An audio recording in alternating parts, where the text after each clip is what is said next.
étiez à Nairobi avec le président de la République, tous on a suivi l'interview du président français. Il nous a encore ramené au dialogue. Tout le monde pense qu'il faudrait que le Congolais dialogue, il faudrait que le Congolais discute. Nous sommes arrivés même au terme du dialogue parce qu'on a signé un accord de paix. Et qu'il est évident, et le président Macron le sait, parce que depuis les premières heures de ces conflits, il a toujours essayé de jouer un rôle pour permettre le retour à la paix. Il a toujours buté sur la mauvaise foi du président rwandais. Et c'est cette mauvaise foi du président rwandais qui freine la bonne implémentation de l'accord, qui a conduit les médiateurs américains à imposer des sanctions, non pas seulement à des militaires qui peuvent être limogés, mais surtout à l'armée rwandaise qui constitue les socles économiques du Rwanda. N'oubliez pas que les présidents rwandais, dans ces aires perdues, promettaient des sanctions, ils promettaient l'enfer à ceux qui avaient promis des sanctions, mais vous l'avez entendu il y a quelques jours, reconnaître l'impact de ces sanctions. Et ça ne devrait pas s'arrêter parce que les médiateurs américains tiennent à ce que les promesses qui ont été faites à leur président deviennent réalité. Et donc le président Macron devrait constamment rappeler au président rwandais son obligation de respecter ce qui est convenu, et la France comme l'Union européenne devrait, comme le président Macron lui-même avait coutume de le dire, qu'il ne devrait pas y avoir de deux poids deux mesures entre la situation en Ukraine qui ressemble à celle de la RDC, pour que la France, dans le cadre de son rôle au sein de l'Union européenne, puisse s'assumer et utiliser des leviers qui permettent au président rwandais de respecter les engagements à la fois préparés par la France dans le cadre de la résolution 2773, mais aussi ce qui est prévu dans les accords de Washington. Allez, on est de retour, mesdames et messieurs, sur la télévision nationale, hein, Le Panier des Blancs Chauds. Vous regardez votre programme, votre matinale, tout le jeudi, 6h à 9h, et tout le samedi, nous sommes en direct dans le Grand Show du Week-end. Samedi, n'oubliez pas particulièrement la différente invité vient sur ce plateau pour parler la vie de la nation république démocratique du Congo. Il est exactement 8h passées des 18 minutes si vous nous regardez en direct. Nous sommes le 27 mai 2026, à quelques jours du début de la Coupe du Monde États-Unis, Canada, Mexique 2026. Je vous remercie à Zienaba Mouche qui nous a donné le nouvelle sportive. Les Léopards continuent leur campement, c'est au niveau de Liège, avant de prendre l'avion pour les États-Unis. Houston sera la première ville où les Léopards vont rencontrer l'équipe du Portugal. Allez, on va en parler, on en parlera certainement samedi. Avant de prendre notre invité du jour, faisons un tour sur les réseaux sociaux français de Congolo. Comme chaque jeudi, ne manque pas de faire un tour sur les réseaux sociaux pour voir quelle vidéo, quelle image a fait le buzz sur les réseaux sociaux. Et cette semaine, c'est l'image du président de la République. Sa visite samedi passé au niveau de l'avenue, les différentes avenues qui entourent le marché central de Kinshasa. Ces marchés, si vous ne le savez pas, ces marchés, c'est un bijou désormais. Certainement, vous n'avez pas encore découvert. Vous avez découvert des images à l'extérieur, mais si on vous montre à l'intérieur, c'est un bijou. Je me promets de faire des images au marché central de Kinshasa. Nous serons, si vous ne le savez pas, le plus grand marché moderne d'Afrique centrale, mais également d'Afrique orientale. Aujourd'hui, ça sera le marché central de Kinshasa. Allez, cette image qui a fait le buzz sur les réseaux, qui continue d'ailleurs à faire le buzz sur les réseaux sociaux, c'est cette colère, la colère sainte, j'ai envie de le dire comme ça. Le président de la République, allez, cette image, cette vidéo circule et a été vue des milliers et des milliers de fois. Regardez.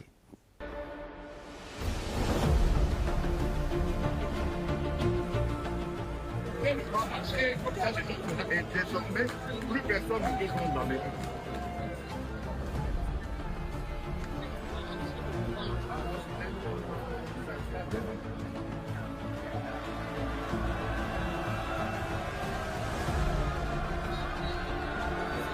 C'est pour empêcher qu'on jette des journalistes. mais on a mis beaucoup d'argent pour que ce soit propre, pas pour que ce soit crasseux comme ça, comme j'ai vu dans les images hier.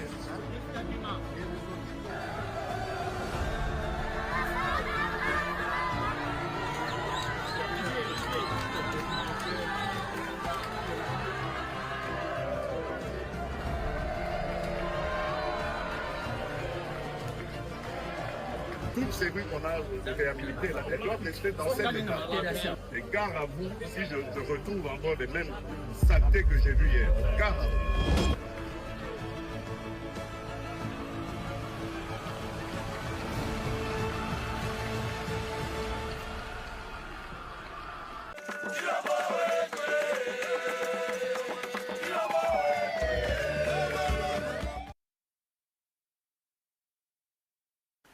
Allez, cette image qui a fait le tour des réseaux sociaux, qui a été commentée de diverses manières et divers commentaires. Allez sur les réseaux sociaux, vous allez lire les commentaires et chacun l'a commenté à sa manière. J'ai fait un clin d'œil à Edmond Izouba qui a commenté également une image. Bonjour monsieur le gouverneur. Je vais ouvrir, je vais me diriger là pour recevoir notre invité. Il est où déjà? Allez. L'invité du jour s'appelle Monsieur Charles Bamala. Monsieur, désormais, on se salue plus, en fait, hein, avec Ebola, les gestes barrières. Comment vous allez, Monsieur Bamala? Je vais très bien, monsieur le journaliste. Ça fait longtemps que vous êtes venu sur ce plateau. Allez, je vais faire la règle sur ce plateau. Quand un invité vient, vous voulez vous asseoir où? À droite, moi je préfère me mettre à droite, à votre droite. Pourquoi la droite? Droite, c'est le pouvoir. Ah bon, ça je ne savais pas. Oui. Ok. Bah, désormais, je me mettrai à droite parce que... Droite, c'est ici, c'est de l'autre côté. Droite, c'est de l'autre côté. Allez, Ouais. allez-y. Allez-y, installez-vous. Ah oui, c'est vrai, c'est par là, au fait. Ouais. Mais oui, pour moi, au fait, quand j'étais là, quand vous me dites la droite, pour moi, c'était ça. Non, quand vous êtes comme ça, votre droite est de l'autre côté. Ben oui, je remarque. Votre bras droit, le bras séculier, la Allez, force. on va s'installer. Allez, moi, je vais me mettre là. Comment vous allez, Monsieur Charles Bamala? Ça fait longtemps que vous êtes venu dans cette émission. Vous êtes notre compatriote. Vous vivez à Londres. Vous êtes président de l'UD... DCI, UDDC. UDDC. Union pour la démocratie et le développement du Congo. C'est un parti politique, c'est quoi exactement en fait? On va rappeler parce que c'est pas la première fois dans cette émission. UDDC, c'est un parti politique Oui. enregistré au Congo et qui fonctionne et qui est sur toute l'étendue de la République. Mais au-delà d'être président de ces partis politiques, vous êtes opérateur économique, vous êtes, j'ai envie de dire, un combattant pour le développement du Kasaï. Oui, au-delà de... Je vous donne cette photo. En fait, je vous caricature comme ça. Oui, moi, je suis l'homme à multiples facettes. Oui. Je suis un acteur de l'environnement. Je me bats pour le développement du Congo en général. Comme nous sommes à la tête d'un parti politique, nous nous battons pour le développement intégral du Congo et en particulier du Kasaï, parce que moi, je suis ressortissant du Kasaï central, où j'ai été il y a Kasaï quelques jours. central, ex-Kasaï occidental. Occidental. À l'époque, on parle du Kasaï occidental. Aujourd'hui, on parle du Kasaï central. Oui, mais c'est dans ce titre-là que nous nous battons pour que les choses changent, parce que c'est le développement avant tout, le développement de l'homme, le développement de là où tu habites, de ton quartier. Ainsi, on peut parler du développement du Congo. C'est ainsi que nous donnons ce que nous pouvons avoir comme connaissance, parce que nous autres, nous avons eu la connaissance de circuler le monde, nous avons vu ce qui s'est fait ailleurs, et nous venons aussi amener chez nous. Parce que quand on part à l'extérieur, on ne part pas pour aller acheter les habits. Alors, vous me permettez de vous annoncer, allez, tout de suite, Discovery, désolé, je n'ai pas annoncé la rubrique invité. Allez, tout de suite, l'invité, c'est maintenant.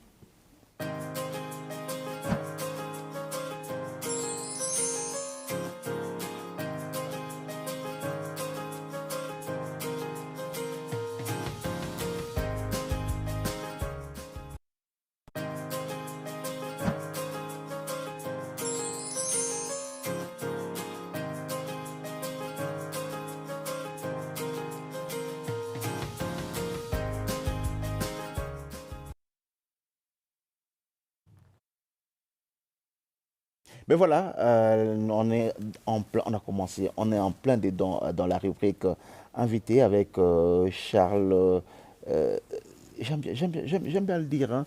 Lui, il est plus combattant pour le Kasaï central. Là, vous revenez de Kananga.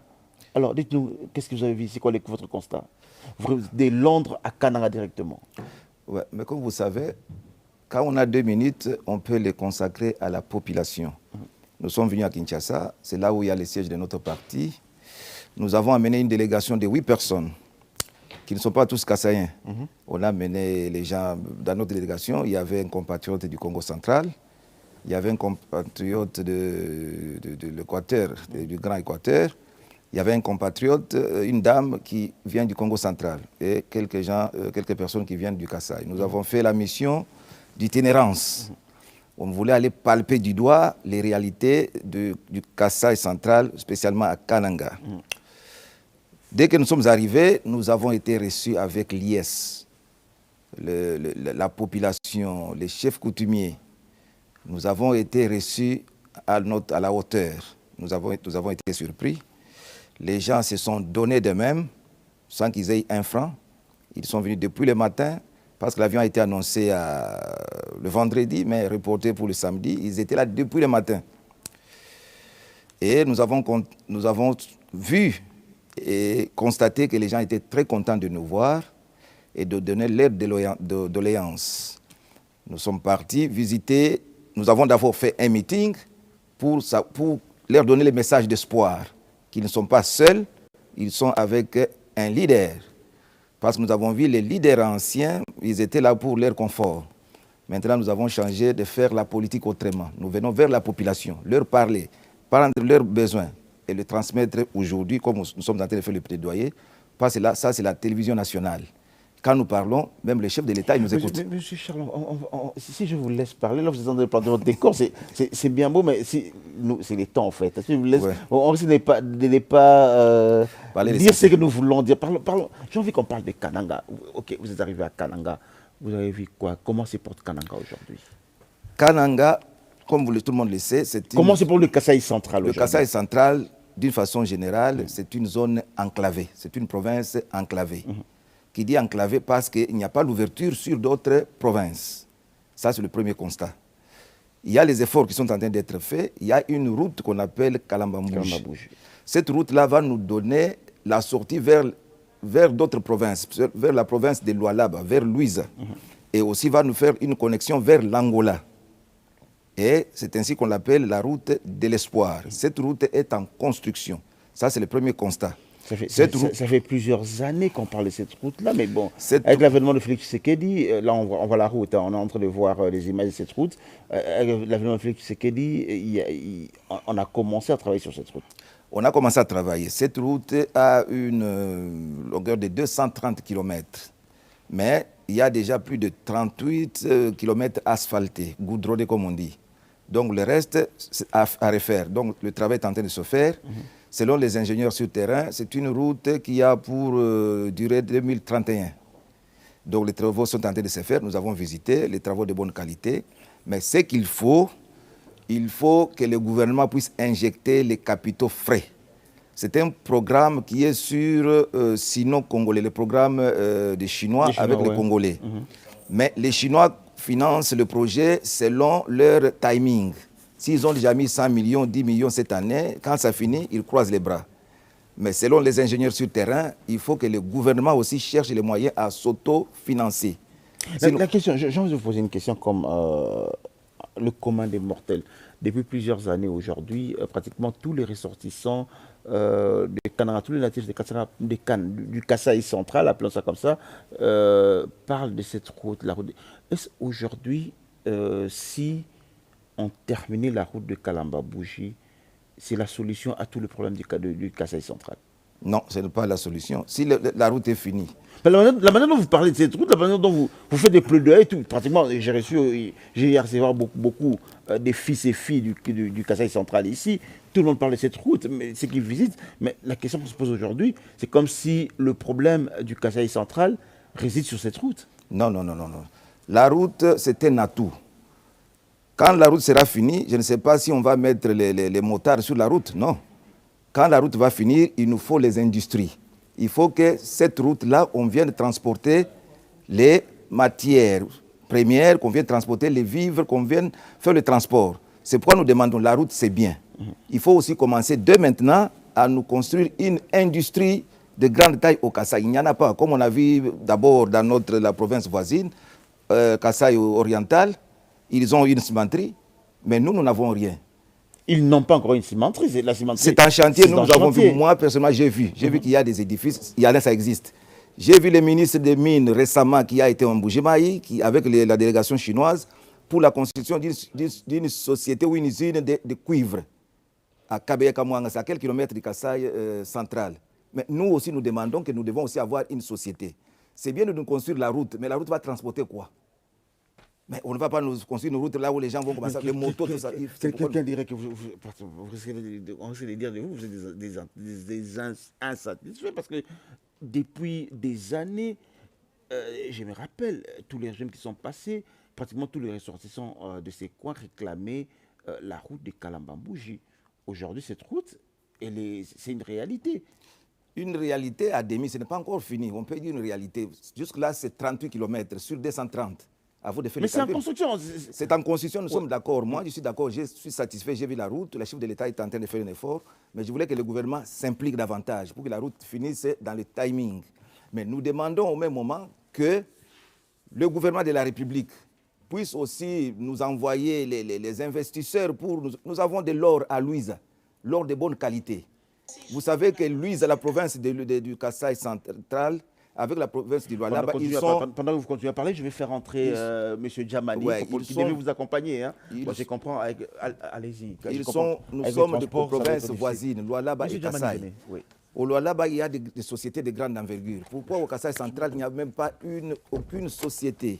Allez-y, installez-vous. Et c'est ainsi que nous demandons. On peut régulariser la société de la vente de l'or en créant une société. Et ça va permettre aux Kalnangais, aux gens du Kasaï central de rester chez eux. Chaque fois on les accuse qu'ils sont en train de se pavaner, aller au Lualaba, aller au Katanga, à la Kinshasa. C'est parce que chez eux, il n'y a rien. Comment ils vont rester?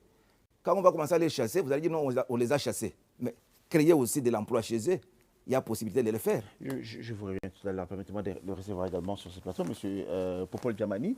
Bonjour, M. Popol, vous allez bien? Bonjour, je vais bien, merci. Vous revenez avec M. Charles à Kananga. Tout à l'heure, je lui ai posé la question de savoir votre séjour à Kananga. Qu'est-ce que vous avez? Comment se porte Kananga? Je vous pose la même question. Comment se porte Kananga? Merci beaucoup. J'ai accompagné le président national Charles Babanda pour une campagne de visibilité également aussi et de sensibilisation de nos militants. Et en tant que ressortissant du Sud-Bagui, pour moi, vous êtes du Sud-Bagui? Oui, moi je suis du Sud-Bagui. En tant que secrétaire général. Non. Parlons des Kananga. Oui, je parlerai bien des Kananga. Mais en tant que ressortissant du Sud-Bagui, c'était important pour moi de voir aussi l'arrière-pays. De voir l'arrière-pays, de communier avec ceux qui y vivent et de constater les mécontentements qui décrivent tout le jour. Et donc, nous avons eu l'avantage de voir l'université, de voir l'aéroport qui est en train d'être construit, de voir la route dont le président vient de parler, mais il y a toute une réalité qui reste encore à faire. C'est quoi la réalité qui reste à faire? Il faut développer, il faut développer. Vous savez, j'étais en train de dire au président national, j'ai dit, mais il faut qu'on porte des lois sur la délocalisation de certaines institutions. Je crois que si on pouvait avoir certaines institutions installées dans des provinces, avec les membres qui composent ces institutions, on aurait un développement quand même un peu plus rapide. On aurait un développement un peu plus rapide. Vous savez que là-bas, ils n'ont pas encore le courant électrique, hein, de manière permanente. C'est-à-dire que les gens vivent avec des powers, les gens vivent avec des panneaux et tout ça. Donc, mais nous avons été là. Donc je crois que j'ai communiqué avec cette population. Il manque des infrastructures encore sur le plan sanitaire.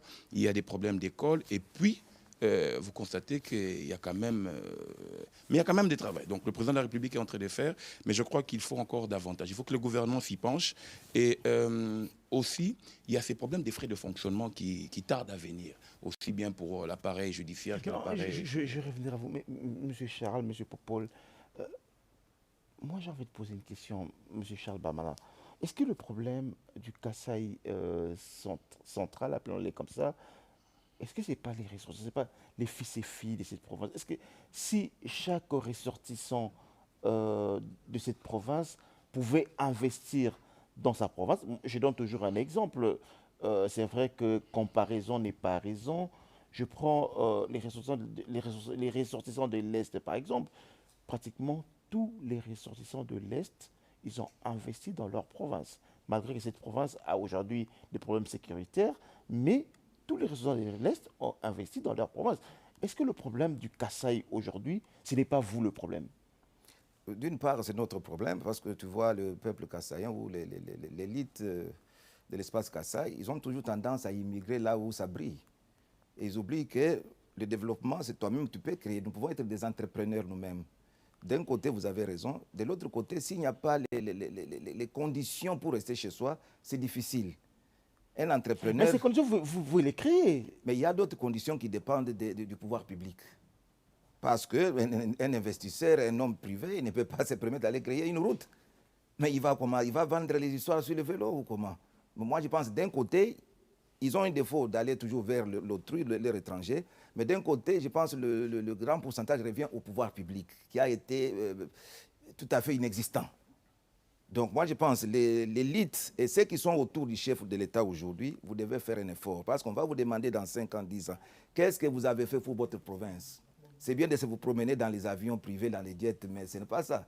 La population va vous demander qu'est-ce que vous avez amené chez vous. Mais là, vous avez été avec les chefs. Mais on pourra vous retourner la même question pour vous dire, comme disait un des anciens présidents américains, ne demandez pas ce que l'État fera pour vous, demandez-vous ce que vous allez faire pour l'État. On va vous retourner la même question. C'est ce que j'ai dit, c'est la même chose. Nous faisons de notre part. Le pouvoir public fait de... Votre part, parlons de vous par exemple. Votre part, c'est quoi? Moi, ma part, c'est de sensibiliser. Je suis parti avec le CG, nous avons vu les réalités. Nous n'avons pas le pouvoir d'aller créer une route, nous faisons les plaidoyers. Nous parlons maintenant pour que le message passe. Que ceux qui sont assis sur les signatures comprennent que non, Kalamba Bougie a besoin de l'argent frais, des capitaux frais. N'attendez pas les Chinois, ça c'est une solution. Nous sommes partis voir l'université. Je me pose la question comment l'université a été inaugurée et jusqu'à les portes sont fermées. Non, l'université, non, on n'a pas encore inauguré l'université. Mais le chef de l'État était là. Il était parti en visite de santé. Quand vous amenez tout un chef de la République à aller dans une université, c'est-à-dire quoi? Quand il se déplace... L'université n'a pas encore... Les décisions n'ont pas encore commencé. C'est fermé, les portes sont fermées, les bâtiments sont là, ben il n'y a rien. Et pourquoi? La question revient à qui? Vous allez demander encore au chef? Il a été là, nous l'avons accueilli, il a été là, il s'est déplacé. Donc il est passé là, ça fait plus de mois, mais rien ne fonctionne. Ça, c'est un problème. L'université va fonctionner avec des frais de fonctionnement. Je pense qu'il y a un problème. Le ministre de l'enseignement supérieur, on pose la question. Ouais. Il doit nous dire pourquoi l'université n'ouvre pas ses portes. Donc on ne doit pas faire les trucs, on fait des constructions pour des spectacles. Non, on doit faire les trucs pour répondre à deux besoins. Aujourd'hui, Kananga a un aérogare en pleine construction, disons-le comme ça. Aujourd'hui, Kananga a un aérogare en pleine construction. Aujourd'hui, Kananga a Kalamba Bougie, même si vous dites que ce n'est pas encore ça, mais au moins plus de 40 km déjà construits. Aujourd'hui, asphalté. Aujourd'hui, Kananga a l'université. Aujourd'hui, plusieurs chantiers. Qu'est-ce que vous demandez encore? Mais je vous demande, ça c'est la situation qui est généralisée partout. Le Congo, c'est un chantier. Kananga, c'est un chantier à tous les niveaux. Ce qui est fait, ça ne représente même pas 10%. On peut dire 1%, 2%. L'université, c'est bien. Pour avoir une université, il faut avoir la route qui mène vers l'université. Ça, c'est un problème encore. On nous a construit l'université. L'université n'a pas ouvert. Ne demandez pas tout au même moment. Mais on ne va pas croiser. Mais c'est comme ça qu'on croise les bras. On se regarde, mais nous, on ne croise pas les bras. Nous, on travaille. Nous disons ceci. Le développement commence par quelque part, par un pas. Ils ont fait un pas, ils nous ont construit Kalamba Bougie, nous avons apprécié. Nous demandons qu'on fasse davantage. Si Kalamba Bougie finit, la route, on ne va pas faire tourner les motos. On a besoin de l'industrie, on a besoin de la production. Comme j'ai parlé aux gens de Kananga, j'ai demandé au chef de l'État de nous envoyer ce qu'on appelle les services nationaux. Les services nationaux a fait ses prouesses au niveau du Kanyama KCC. Nous avons fait ce qu'ils font. Nous leur demandons de faire une extension au niveau du Kasaï central et l'autre extension au niveau de l'Équateur et l'autre extension au niveau de Bas-Congo. Et on va répliquer les prouesses du Kanyama KCC partout, dans la production de maïs et tout. C'est ça le développement à la base. Nous avons demandé l'électricité. L'électricité, on est en train de nous construire notre chute de KTD. Et jusque-là, on ne comprend pas pourquoi ça doit traîner. Jusque-là, nous demandons que ça soit une réalité. Parce que comme le CG l'a signalé, j'ai trouvé un phénomène à Kananga où il y a les expatriés qui nous vendent les courants avec les power. Donc vous achetez un power à 1500 et vous venez à un niveau où nous sommes arrivés. Donc un expatrié a compris le besoin, il est parti fabriquer les power en Chine ou je ne sais pas dans quel pays. Et tout le monde, chaque matin, vous allez louer votre power, 1500 pour avoir l'électricité. Vous voyez? Mais nous sommes là, notre travail en tant que leader. Parce que quand on fait la politique, ce n'est pas pour ton confort, c'est pour donner les pistes de solutions. Nous sommes là pour éduquer. C'est pourquoi nous faisons la politique autrement. Nous faisons la politique pas comme les autres. Nous sommes la jeunesse. Mais la question que je me pose, je vais revenir à vous. Hein. La question que je me pose, j'ai eu à voir sur ces mêmes plateaux il y a un temps, à l'époque même, je me rappelle, Denis Kambay qui fut gouverneur de cette province, John Kabea était sur ces plateaux qui fut gouverneur de cette province. La question que je me pose aujourd'hui, pourquoi vous ne copiez pas les autres? Les ressortissants des autres provinces, ils ne se plaignent pas, ils investissent dans leur province, ils amènent ce qu'ils ont dans leur province. Tout à l'heure, on parlait de Sidou-Bangui, j'ai fait un clin d'œil à Guy Luando qui sera avec le nouveau président du FECOFA à Bouendé dans sa province. Ce qu'il a fait aujourd'hui, quand vous regardez, c'est que, je donne un exemple comme ça, c'est un exemple parmi tant d'autres, c'est que par exemple Guy Luando a fait dans sa province. Vous, Kassaïen, c'est pourquoi j'ai demandé au début, le problème, ce n'est pas vous-même, parce que le moyen, vous n'en manquez pas. Monsieur le journaliste, moi je vais vous répondre par un exemple. Vous parlez de Guy Luando, vous parlez des autres. Mais dans d'autres provinces, on les a laissés libres d'exploiter les minerais. Mais aujourd'hui, qui vous empêche? Mais je ne sais pas, moi je pense qu'il y a le problème de pouvoir public. Vous parlez de Guy Luando et les autres là. Chez eux, ils sont en train d'exploiter, ils ont des carrés miniers. Mais chez nous, les carrés miniers, ça, on ne comprend pas, ça ne fonctionne pas, il n'y a pas les autorisations. Je vous donne l'exemple de Louisa. Louisa, c'est une des régions la plus riche du Congo. Mais Louise a des minéraux qui pourrissent sous la terre. Et jusque-là, on ne donne pas les autorisations pour... Comment on va créer... Vous avez demandé des autorisations à qui on les demande aujourd'hui. Moi, je les demande aujourd'hui. Si vous avez demandé à qui vous a refusé? Mais parce qu'on ne les a pas vus. Moi, je les demande aujourd'hui à travers votre micro. Non, allez-y, faites une lettre officielle, demandez des autorisations. Et on donne les autorisations. Ramenez-nous les accusés de réception pour dire que non, j'ai demandé des autorisations, on m'a refusé, par exemple. Moi, je les demande à travers votre micro, qu'aujourd'hui, qu'on nous donne aussi les autorisations, que nous puissions aussi créer nos propres carrés miniers chez nous, à Louise, là-bas, que nous puissions aussi exploiter les minerais. Nous allons aussi avoir des grands commerçants à l'envergure des autres. Vous ne demandez pas l'autorisation à la télévision, écrivez à M. Louatou, j'imagine. Nous allons lui écrire pour que lui puisse aussi ouvrir ses phares, ses papiers, qui nous donnent les autorisations. Parce qu'on nous condamne, mais nous avons les minerais qui pourrissent. Comment nous allons créer nos investisseurs à nous? Comment nous allons créer nos entrepreneurs si l'État ne nous facilite pas la tâche? Moi, je suis de ceux qui demandent que l'État puisse nous accompagner. Parce qu'un homme, un entrepreneur doit avoir un accompagnement du gouvernement. Chez nous, ici au Congo, dans les autres provinces, ils n'ont pas l'accompagnement du gouvernement. Les entrepreneurs des autres provinces n'ont pas l'accompagnement du gouvernement. Je pense pas moi, ça m'étonne. En fait, la question... Mais je ne pense pas qu'ils sont devenus hommes d'affaires comme ça, et même de même. Ils ont certaines facilités que les autres n'ont pas. Il y a d'autres provinces qui n'ont pas de facilités que les autres ont. Si aujourd'hui vous parlez des lois là-bas, vous parlez du Katanga. Moi, j'ai fait le Katanga, j'étais étudiant au Katanga. Ils ont eu quand même des avantages. C'est pourquoi ils sont là où ils sont. Nous nous demandons aussi... Mais aujourd'hui, les Kassaïens ne peuvent pas se plaindre. Mais vous continuez à vous plaindre. C'est comme si... le problème, c'est que j'ai l'impression que vous attendez tout de l'État. Nous attendons rien de l'État. Moi, je demande l'accompagnement de l'État. L'État, c'est sa mission première. C'est d'accompagner la population. Mais si l'État ne parvient pas à accompagner la population, mais l'État est défaillant. Mais l'État vous accompagne, vous donne des facilités. Comme quoi, vous pouvez me citer des facilités que le gouvernement nous a données. Donc vous me dites que dans les Kasaï centrales, on ne donne pas de facilités. Tout est bloqué comme à l'époque. Vous pouvez me citer. Donc vous me dire que tout est bloqué comme à l'époque. Mais j'ai vu le gouverneur de province, ou le gouvernement provincial qui n'a pas de moyens, qui n'a pas de sources d'entrée. Qu'est-ce qu'on lui a donné? Qu'est-ce qu'on lui a donné? La rétrocession qu'on nous parle, c'est 45%, ça vient à compte-goutte. Quand vous donnez à un gouverneur 45 000 $ américains, c'est pour qu'il aille construire quoi? C'est ça faciliter une province. C'est pas se plaindre, c'est ça la réalité. Mais moi, mon problème se situe à vous, investisseurs, ressortissants kassaïens, parce que des années à l'époque, vous vous plaignez à l'époque qu'on ne s'occupe pas de la province, qu'on ne fait rien de la province. Aujourd'hui, Est-ce que vous avez encore des raisons de vous plaindre? On ne se plaint pas. Moi, je pense que... Vous-même, vous faites quoi au fait? Vous investissez en quoi dans la province? Moi, je peux investir. Moi, je vais vous donner l'exemple d'un parti politique. Nous sommes un parti politique. Nous voulons... Un parti politique aujourd'hui peut créer l'emploi. Je vous donne un petit exemple banal. Le parti politique, avec nos moyens de bord, nous avons initié ce qu'on appelle la culture de maïs et d'arachide. Avec le moyen de bord, nous avons donné ce qu'on appelle les entrants à la population. Ils ont cultivé.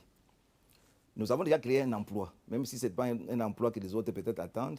Ils ont cultivé, ils ont produit les maïs, ils ont produit l'arachide, ils ont vendu avec les efforts d'un parti politique. C'est ça, c'est que nous avons fait ça avec les moyens que nous avons. Mais si on nous donnait des moyens, si peut-être demain, Dieu, peut-être avec la bénédiction de Dieu, on nous donne un petit poste qui nous donne un peu plus, nous allons faire plus que ça. Ça, je vous dis qu'on a déjà créé, c'est visible dans la province du Kasaï central. Nous avons donné des entrants. Aujourd'hui, les gens ont produit le maïs. Mais maintenant, si par le miracle divin, on a un petit travail qui donne plus, nous allons augmenter, nous allons créer ce qu'on appelle les microfinances. Parce que c'est ça, nous faisons la politique autrement. Moi, j'ai la mission de créer microfinances dans des provinces. Je prends un peu d'argent que j'ai, j'injecte, je commence à donner à chaque maman le matin 30 000, tout ça, ils souscrivent. Et à la fin, ils viennent rembourser. C'est ça, créer l'emploi. Je n'attends pas le gouvernement, mais j'attends qu'il y ait des petites facilités. Si je pars dans notre banque aujourd'hui, les banques aujourd'hui ne peuvent même pas te donner même pas 5 000 $. Vous demandez 5 000 $, on vous dit d'aller donner un dépôt de 40 000. Moi, je demande 50 000 $. Non, mais avec l'avènement des FOGEC et tous les autres organisations, des facilités, des crédits, il y a quand même beaucoup d'évolutions. Ça, c'est un mouroir, c'est ce qu'on dit, mais la réalité, c'est autre chose. Moi, j'ai essayé de me palper du doigt, mais ce qu'on dit, c'est autre chose. Les facilités ne sont pas encore. J'avais donné un exemple ici l'autre fois avec vous, ça fait 2 ans, pendant la Covid. Dans d'autres provinces, dans d'autres pays, qu'est-ce que le gouvernement a fait? Le gouvernement central, avec la Banque centrale, a décaissé un fonds qu'il a donné aux banques commerciales. Ça, c'est dans d'autres provinces? Dans d'autres pays. Ah, dans d'autres pays, d'accord. Ça, c'est la période que moi, j'ai vécue en Angleterre. Pendant la période de Covid, toutes les sociétés étaient en berne, ils ne pouvaient pas fonctionner. Le gouvernement anglais, qu'est-ce qu'ils ont fait? Ils ont injecté de l'argent des contribuables, qu'ils ont donné aux banques commerciales. Et les banques commerciales, à leur tour, ils ont donné des critères simples. Il faut avoir une société bien constituée, qui existe après 2 ans. Donc vous venez, on vous donne un prêt de 5 000 à 10 000 selon vos besoins. Et vous allez rembourser pendant 6 ans. C'était pour permettre aux sociétés de ne pas fermer. Mais si vous voyez aujourd'hui... Nous avons chez nous également le fonds de garantie qui fait pratiquement ce même travail. Vous avez comme pas révisé. Je n'ai pas vu les résultats, mais si on avait donné on allait voir les résultats. Pour revenir à ma question, dans le pays, là, en Angleterre, vous avez que les sociétés, ils ont résisté à cette menace de Covid. Nous avons l'Ebola, qu'est-ce que le gouvernement fait? Nous avons demandé à M. Wameso, qui est mutualiste, qui a été en Europe, il connaît comment ça fonctionne. Monsieur Charles, je reviens sur ma question, je vais la poser à M. Popol. Est-ce que nous, Congolais, on n'attend pas trop du gouvernement? Parce qu'entendre M. Charles, c'est comme si le gouvernement doit tout. Vous revenez de Kananga, c'est vrai. Il y a des choses qui sont en train d'être faites, mais c'est comme si nous, Congolais, on attend trop du gouvernement, alors que nous pouvons également investir. Bon, je crois que sur cette question, le président national a dit clairement qu'il y a un problème de responsabilité des Kanangais, de l'espace Kasaï. Vous savez, lorsque vous êtes sur le terrain, vous entendez des choses que hier, vous n'avez pas pu entendre et comprendre. Il est vrai que le président de la République est allé inaugurer l'université. L'université de Kananga. Mais entre la route qui mène vers l'université, ce sont des têtes d'érosion. Ce sont des têtes d'érosion. Est-ce que les architectes qui veulent que demain les étudiants passent par cette route-là ont constaté que ce sont des têtes d'érosion et que demain cette route va empêcher que l'université puisse être fréquentable? Est-ce que ceux qui ont pensé placer l'université alors qu'on devait placer l'université au centre de Kananga pour qu'on voie la beauté. Non, mais c'est à l'extrême. En dehors de la ville pour vous permettre mais c'est ce que je vous disais. C'est-à-dire la quiétude des étudiants. C'est comme la colline inspirée. L'université de Kinshasa est en dehors de la ville, n'est pas au centre de la ville. Excusez-moi, l'IFPT se trouve à Gombe. L'IFE se trouve à Gombe. Ce sont des instituts supérieurs. C'est différent d'une université. Mais c'est ce que je dis. Les gens vont étudier. En fait, quel est cet élément majeur qu'on devait placer pour représenter la beauté de la ville? C'est là où je suis.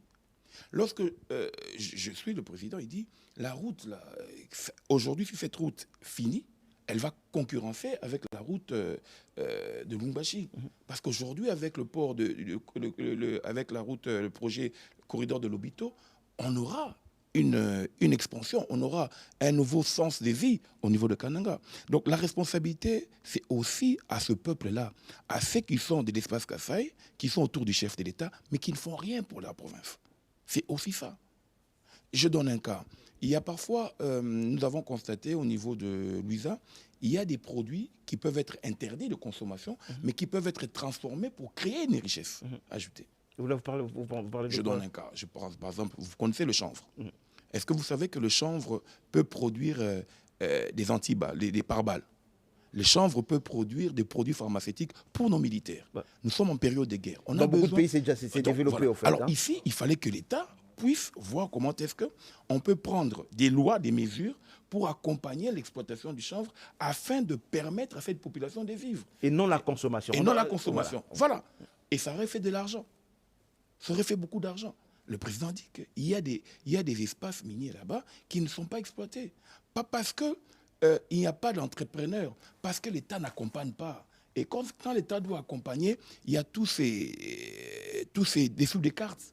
Chacun veut tirer le drap de son côté. Alors que nous ne voyons plus l'intérêt général. En fait, ce qui prime aujourd'hui au Congo, c'est que nous avons un problème de l'intérêt général. Le concept a été abandonné par nous, élites. Très bien, j'aime ça. Je crois qu'on organisera une émission avec différentes les élites pour parler de l'intérêt général. L'intérêt général a été abandonné. L'élite a perdu ce qu'on appelle l'intérêt général. Aujourd'hui, chacun cherche ce qu'on appelle sa survie. La survie politique, la survie économique, la survie du job, mais on oublie l'intérêt général. On oublie cet enfant qui se trouve devant la route, qui doit traverser. Vous, responsable, vous le laissez traverser. Alors que vous pouvez stopper pour dire, attendez, je t'aide à traverser. L'intérêt général n'y plus. Et donc aujourd'hui, je crois que la classe politique doit se réveiller. L'élite congolaise doit se réveiller. Très bien. Monsieur Charles Bamala, on me dit, on a un problème de temps. On nous dit ajoute quelques minutes. On a fait 50 minutes, hein, sans vous rendre compte. On a beaucoup à dire. On a fait 50 minutes. On pourra organiser notre émission. Quand vous reviendrez, on pourra organiser notre émission. Monsieur Charles, oui, la même question aujourd'hui. Est-ce que je reviens sur ma question? L'élite kassaïen, aujourd'hui, vous n'avez plus de raison de vous plaindre. Pratiquement tous ceux qui sont dirigeants, la plupart, pas tous, la plupart, loin de moi d'être tribaliste, la plupart des dirigeants, il y a beaucoup aujourd'hui qui sont aux commandes, qui sont responsables, sont des Kassaïens, mais vous n'investissez pas chez vous. À qui la faute? Mais ça, c'est une réalité. C'est pourquoi nous demandons qu'il faut maintenant se ranger derrière la classe politique que nous sommes. Et pourtant, le président fait tout. Le président fait tout, mais le président, peut-être, il est entouré ou il donne confiance à cette élite-là qui ne l'aide pas. La plupart, ils sont là, ici à Kinshasa. Ils n'ont même pas une maison chez eux. Comment vous êtes chef, vous acceptez, vous avez un collaborateur qui n'a même pas une maison chez lui? Donc moi, je pense que le chef de l'État qui nous écoute, c'est un Kassaïen lui-même, il connaît les réalités. C'est un Congolais, on va pas lui faire porter. On va se lever pour terminer. Non, il est national, c'est le président de la République.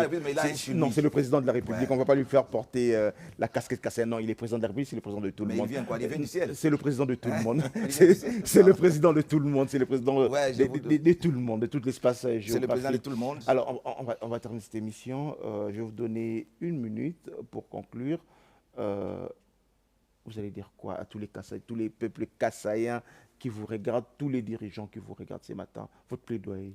Moi, mon plaidoyer, c'est je demande au gouvernement de la République de nous envoyer aussi des sociétés minières, d'ouvrir une société minière chez nous. Moi, depuis que je suis né au Kasaï central, je n'ai jamais vu aucune société.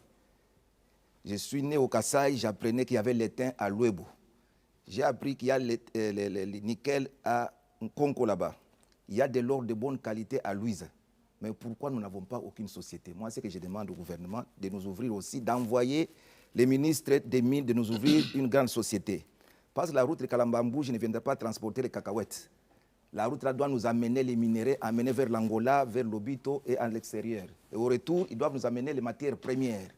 Si vous ne nous faites pas une grande société, ne soyez pas surpris que toute la jeunesse kasaïenne va affluer au Katanga, va affluer au Kasaï central, à Mbujimaï, ici à Kinshasa. Donc nous devons faire le développement intégral. Nous devons penser que quand nous construisons quelque part, construisons aussi quelque part pour que les gens ne puissent pas immigrer. Les flux immigratoires, nous pouvons les stopper. De deux, nous demandons à la jeunesse kasaïenne de s'arranger derrière le vrai leader, ceux qui s'intéressent de leurs problèmes que nous sommes. Nous avons la modestie de leur représenter et nous disons que demain ne sera pas comme aujourd'hui.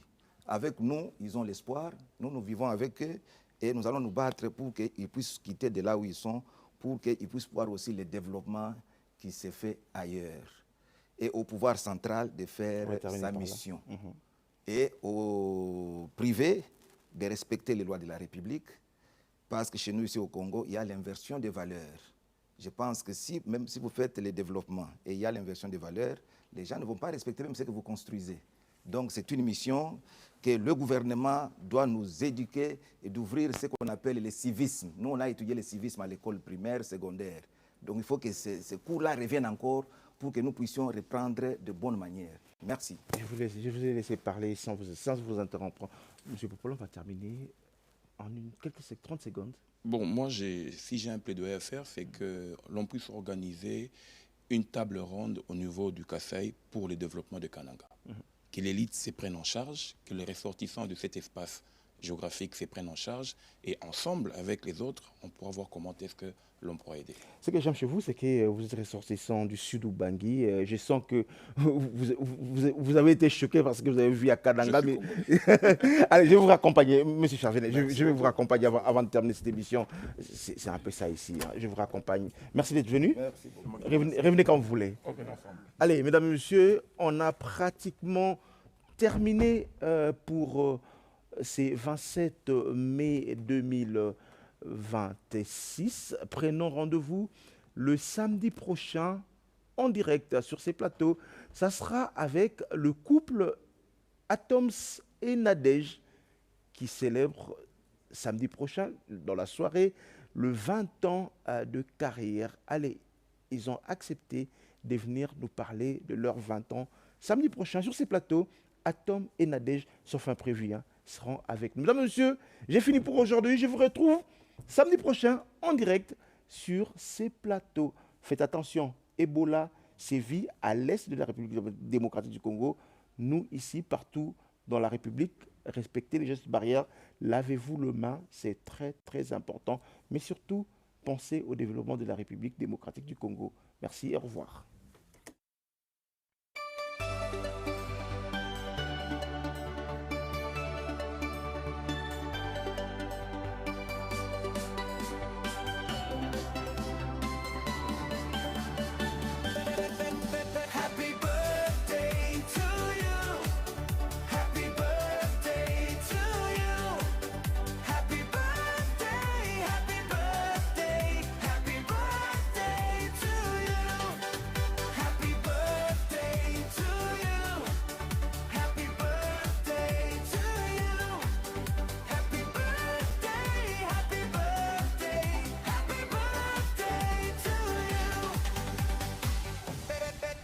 Happy birthday.